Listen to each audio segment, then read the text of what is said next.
Histoire d'en dire plus.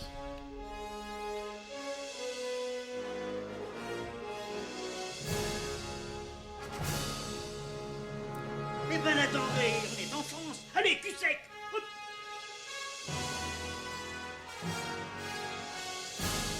Personne ne veut le croire et pourtant c'est vrai, ils existent, ils sont là, Tarnatata.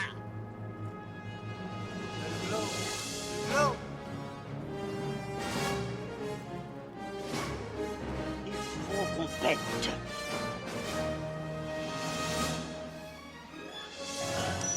Voyons, le circuit branché, convecteur temporel temporisé. Bonjour, bienvenue sur Histoire d'en dire plus. Aujourd'hui, on s'attaque à un film et à la fois une entreprise, mais l'un et l'autre sont liés. Un film Disney, un film d'animation. J'ai pas l'habitude d'en parler, mais j'adore ça. Et c'est un nouveau chapitre d'Histoire d'en dire plus qui s'ouvre, puisqu'on va te parler beaucoup de films d'animation prochainement. Et on va commencer avec le plus célèbre d'entre eux, Toy Story. C'est parti mon kiki.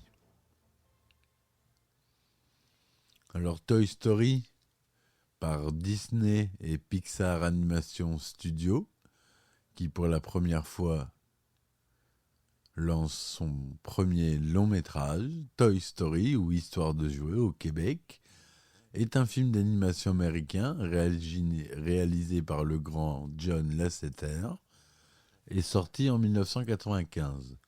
Coproduit par les studios Disney, il est le premier long métrage d'animation en images de synthèse des studios Pixar. Le scénario, élaboré par Joss Whedon, Andrew Stanton, Joel Cohen et Alex Sokolow, des noms qu'on connaît, est basé sur une histoire originale de John Lasseter, Pete Docter, Andrew Stanton et Joe Ranft.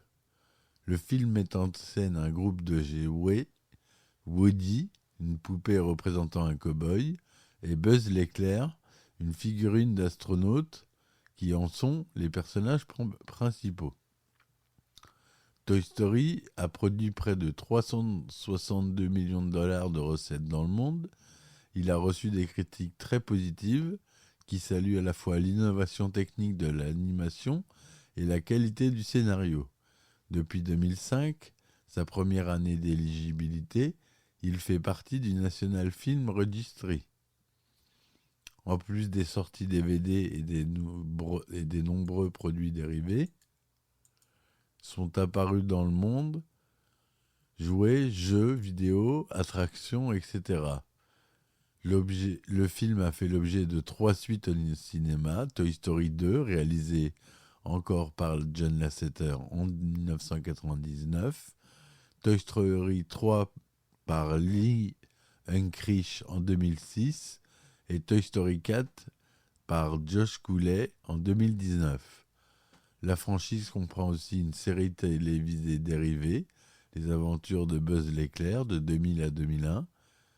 Buzz l'éclair, le film, Les débuts de l'aventure, un long métrage directement sorti en vidéo en 2000, qui constitue le prologue.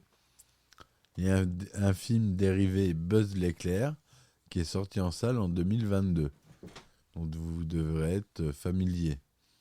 On peut également retrouver les personnages de Toy Story dans les Toy Story Toons, qui sont 3 courts-métrages, Vacances à Hawaï en 2011, Mini Buzz en 2011 toujours, et Rex et le roi de la fête en 2012, mais aussi 2 moyens-métrages, Toy Story Angoisse au motel en 2013 et Toy Story Hors du temps en 2014. Alors le synopsis, c'est dans la chambre d'Andy, ces jouets se mettent à vivre leur propre vie dès qu'il sort de la pièce. Le jour de son anniversaire, quelques jours avant le déménagement de sa famille, c'est la panique puisque chacun craint d'être remplacé par un jouet neuf. Woody le cow-boy est le jouet préféré du jeune garçon et n'appréhende pas donc cette fête. Mais Andy reçoit une figurine articulée d'astronaute, Buzz l'éclair, Buzz Lightyear en version originale et québécoise, Très vite, il s'avère que Woody a perdu sa place de jouet préféré au profit de Buzz. Il essaie toutefois d'accueillir Buzz dans le groupe des jouets d'Andy, mais l'astronaute ne sait pas qu'il est un jouet, mais un ranger de l'espace, employé par Star Command et ennemi du terrible empereur Zorg. Il croit aussi qu'il peut voler, ce que Woody conteste après une démonstration devant les jouets qui l'applaudissent, à l'exception de Woody qui n'appelle pas ça voler, mais plutôt tomber avec panache. Alors qu'Andy se prépare pour aller à Pizza Planet, sa mère lui dit qu'il ne peut prendre qu'un seul jouet. Woody essaie alors de se débarrasser de Buzz en le faisant tomber dans un coin inaccessible de la chambre, mais échoue et Buzz se retrouve projeté à travers la fenêtre. Les autres jouets commencent alors à penser que Woody, jaloux, a essayé de tuer Buzz. Quant à Andy, ne trouvant plus Buzz, il s'empare de Woody pour aller à Pizza Planet. Buzz voit soudain Andy aller dans sa voiture avec sa mère, avec Woody, et grimpe dans le véhicule pour se venger de ce dernier. Lors d'un arrêt à une station-service, les deux jouets rivaux se battent et quittent même la voiture de la mère d'Andy, qui repart finalement sans eux. Woody trouve un camion Pizza Planet et prévoit alors de monter dedans pour rejoindre Andy. Mais redoutant le regard des autres jouets, s'il revient seul, il demande à Buzz de venir avec lui. Arrivés à destination, les deux jouets finissent dans une machine à trappe-peluche, où Sid, le voisin d'Andy, connu pour être un destructeur de jouets, les capture. Buzz et Woody essaient désormais de s'enfuir de la maison de Sid avant le déménagement d'Andy. Cette maison renferme de nombreux jouets inquiétants, ainsi que Scud, le chien méchant de Sid. Buzz voit alors une publicité pour la gamme de jouets Buzz l'éclair, ce qui le choque profondément. Il veut se prouver qu'il peut voler, mais n'y arrive pas et se casse un bras. Déprimé, Buzz se sent incapable de participer au plan d'évasion de Woody. Ce dernier essaie d'obtenir l'aide des jouets d'Andy, situés dans la maison d'en face, mais ceux-ci en veulent toujours d'avoir essayé d'écarter Buzz. En revanche, les jouets de Sid viennent en aide à Woody en refixant le bras de Buzz, qui se fait ensuite martyriser par Sid. Woody organise alors avec les jouets de Sid un plan de sauvetage de Buzz, mais même après tous ces efforts, les deux jouets ne parviennent pas à rattraper la voiture de la mère d'Andy, partie pour le déménagement. Ils s'accrochent alors au camion du déménagement, mais sont poursuivis par Scud. En sauvant Woody du chien, Buzz est éjecté du camion. Woody essaie de le sauver avec la voiture téléguidée d'Andy, mais les autres jouets ne lui font pas confiance et il est jeté par-dessus bord. Les jouets comprennent leur erreur lorsqu'ils aperçoivent Woody et Buzz sur la voiture téléguidée et les aident alors à les ramener sur le camion. Mais les piles de la voiture sont épuisées et les deux héros sont obligés d'allumer la fusée qu'ils avaient fixée sur Sid sur le dos de Buzz pour décoller. Finalement, la voiture téléguidée rejoint les autres jouets dans le camion et Buzz et Woody rejoignent Andy dans la voiture. La famille et tous les jouets d'Andy arrivent enfin finalement à bon port dans la nouvelle maison. Chaque jouet est à sa place et chacun s'en trouve heureux. Au Noël suivant, la sœur d'Andy reçoit une Madame Patate, tandis que Andy reçoit un véritable petit chien, ce qui ne rassure pas la tribu des jouets. Voilà pour la belle petite histoire de ce film Walt Disney. Donc ça reste gentil, c'est du Walt Disney. Il n'y a pas de violence. Les jouets du jeune Sid sont assez inquiétants. Moi, je les ai trouvés assez inquiétants. Pour des jeunes enfants, ça doit être assez inquiétant. Surtout les poupées. J'aime pas ça, les poupées. C'est viscéral. Et le budget du film était de 30 millions de dollars. Alors que le budget publicitaire, lui, était de 35 millions. Ça, c'est une habitude de Walt Disney. Ils mettent souvent plus d'argent dans la publicité que pour la production du film. Donc le budget total était de 65 millions. La musique qu'on aime beaucoup de ce film est allouée à Randy Newman. À la production exécutive, on a 2 stars. Edwin Catmull, star des effets spéciaux et des images de synthèse, dont on doit quelques techniques d'images de synthèse, Monsieur Catmull. Et Steve Jobs, on ne présente plus Steve Jobs. Donc vous voyez à quel point ces personnes-là étaient déjà importantes chez Pixar. Ça, c'était avant que Steve Jobs vende Pixar. Et à la production déléguée, on a Ralph Guggenheim et Bonnie Arnold. Le film est en 1/78 en stéréo. Il dure 81 minutes. Il est sorti aux États-Unis le 22 novembre 1995 et le 27 mars 1996 en France. C'est Tom Hanks qui joue Woody, la voix de Woody, Tim Allen pour Buzz l'éclair, Don Rickles pour Monsieur Patate, Jim Varney Zigzag, Wallace Shawn pour Ren, John Ratzenberg pour Bayonne, Annie Potts pour La Bergère. On a Laurie Metcalf pour Madame Davis. Des gens assez connus. On a Early Horney, qu'on connaît dans Full Metal Jacket, qui est un ancien entraîneur des Marines. C'est Richard Darbois qui double Buzz l'éclair en français. Notre cher Richard Darbois. À la fin des années 70, John Lasseter entre au studio Disney comme animateur et participe à la production de Rox et Rookie en 1981. C'est à cette période que remonte sa première expérience dans le domaine de l'animation par ordinateur. 2 de ses amis lui font découvrir la scène du Light Cycle issue du film Tron. Cette expérience est une révélation qui le sensibilise aux possibilités offertes par l'animation par ordinateur.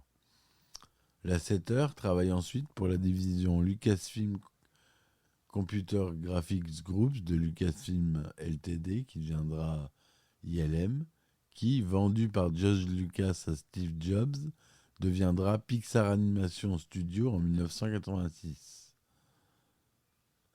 Donc c'était une partie d'ILM qui s'est séparée pour devenir Pixar Animation Studio. Le court-métrage oscarisé Teen Toys en 1988, réalisé par Lasseter, permet à Pixar d'espérer pouvoir réaliser son premier long-métrage, mais comme le studio réalise une perte nette de 8,3 millions de dollars en 1990, il doit chercher un partenaire financier. La société se sépare le 30 avril 1990 de sa division de matériel informatique. Au début des années 90, parce qu'il vendait un ordinateur qui s'appelait le Pixar, qui était une station qui concurrençait les Silicon Graphics. Au début des années 90, le studio Disney cherche de nouvelles formes d'animation, comme l'animation en volume, L'étrange Noël de Monsieur Jack d'Henry Selick en 1993, et a amélioré ses techniques de production avec, par exemple, le projet informatisé CAPS, collaboration entre les 2 sociétés, mais aussi à produire un film en images de synthèse. Disney a déjà fait quelques utilisations de l'informatique, comme dans La Belle et la Bête en 1991, dans la scène de bal où tout le décor est en images de synthèse, dans Aladdin aussi, où l'entrée au début du film, l'entrée de la cave est en images de synthèse. On a dans Basile Détective la scène de l'horloge. C'est pas la première fois que Disney fait appel aux images de synthèse. Ces éléments permettent à Disney et à Pixar de se rapprocher. Bien que Lasseter soit un ancien de Disney, il préfère rester chez Pixar et lancer un projet commun. C'est bien dans le cadre du projet CAPS qu'au début de l'été 90, À l'approche de la fin de la production de Bernard et Bianca au Pays des Kangourous, en 1990, l'équipe de Pixar apprend l'intérêt de Disney pour une collaboration. Les premières discussions commencent entre Ed Catmull, Avi Ray Smith et Peter Schneider, président de Walt Disney Feature Animation. Après quelques rencontres entre les membres de Pixar et ceux de Disney, c'est Jeffrey Katzenberg, le président du studio Disney, qui prend en main les négociations. Pixar propose une émission spéciale d'une demi-heure nommée Teen Toy Christmas pour gagner en expérience. Mais Katzenberg refuse cette proposition et autorise l'équipe de Pixar lors de réunions au studio Disney à rencontrer les animateurs de Disney pour les aider à non pas faire un moyen métrage, mais un long métrage. Les discussions se poursuivent et aboutissent en mars 1991 à l'écriture d'un contrat pour un long métrage basé sur les personnages de Teen Toys appelé Toy Story. Le 3 mai 1991, les deux parties s'accordent sur les termes du contrat signé début juillet. Le journal The Hollywood Reporter révèle l'information le 12 juillet 1991. Le contrat prévoit alors 2 autres films, au nom pour le moment indéterminé, en contrepartie de quoi Pixar percevra 10% des bénéfices. Mais le contrat est beaucoup plus précis. Il comporte aussi plusieurs clauses dont la possibilité pour Disney d'arrêter à tout moment le projet, Pixar recevant $350 000 en compensation, ou de réécrire son propre scénario si celui de Pixar ne le convient pas, et accorde à Disney la quasi-totalité des droits de toutes les productions dérivées. Une autre concerne les producteurs. Le long métrage permet à Disney de profiter de l'avance de Pixar dans l'image de synthèse, tandis que Pixar utilise l'expérience de Disney dans la production de longs métrages. Le projet commence chez Pixar avec Edwin Catmull, président, John Lasseter, Ralph Guggenheim, producteur, et Bill Reeves, directeur technique. La première tâche a été de réaliser un film de 30 secondes pour tester la technologie. L'équipe, simplement 10 personnes dans l'arrière-boutique d'un constructeur de matériel informatique, s'étoffe rapidement avec l'arrivée de Peter Docter et Andrew Stanton. Et on va s'arrêter là pour aujourd'hui. C'est la partie 1 de cet épisode, qui est assez long, puisque je parle beaucoup d'images de synthèse dans cette partie-là. Si vous aimez les effets spéciaux, ne manquez pas l'épisode prochain, l'épisode 2, sur la partie 2 sur Toy Story. Voilà. Je vous dis merci de m'avoir écouté jusque-là. Supportez-moi sur mes plateformes, ça m'aiderait beaucoup, s'il vous plaît. Et partagez autour de vous ce podcast si vous connaissez des gens qui aiment le cinéma d'animation, puisque ça va bientôt être un de mes projets, c'est de faire peut-être un podcast à part rien que pour les films d'animation. Je ne sais pas encore, j'y réfléchis. Enfin voilà pour ce qui est de l'avancée de la chaîne. Je vous dis à très bientôt pour un nouvel épisode. À demain, si vous le voulez bien. Histoire d'en dire plus.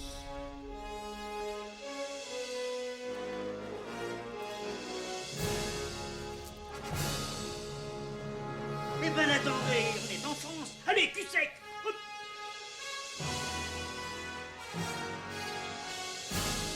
Personne ne veut le croire et pourtant c'est vrai, ils existent, ils sont là, Tarnatata.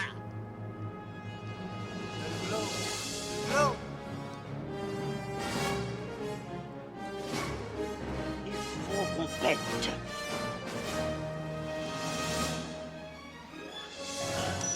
Voyons, circuit branché, correcteur temporel temporisé,